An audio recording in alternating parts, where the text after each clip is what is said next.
আসসালামু আলাইকুম, আশা করছি সবাই ভালো আছেন। আলহামদুলিল্লাহ, আজকে আমরা অনেক ভালো আছি। সোনার বাজার আফতাবুল উলুম হাফেজিয়া মাদ্রাসা এতিমখানার দ্বিতীয় একটি ভবনের 5 তলা বিশিষ্ট ভবনের ছাদ ঢালাইয়ের প্রায় 70% সম্পন্ন হয়ে গেছে আলহামদুলিল্লাহ। এই দিকটা দেখতে পাচ্ছেন, সবাই কর্মব্যস্ত। আমাদের কিছু কাজ শিথিল করা হয়েছে, কারণ এখন পাটটা হচ্ছে ওই দিকটা দেখো তুমি, ওই দিকটা দেখো। হ্যাঁ,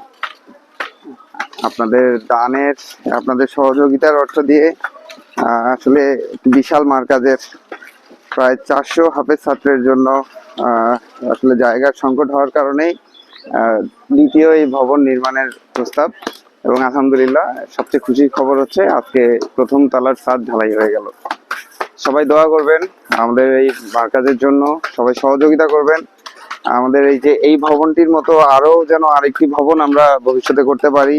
এখানে যেন হাজার হাজার ছাত্রের কণ্ঠে কোরআনের আওয়াজ ধ্বনিত হয়, এবং এখান থেকেই যেন আমরা সারা বাংলাদেশে আমাদের ছাত্রদের ছড়িয়ে দিতে পারি। সবাই দোয়া করবেন।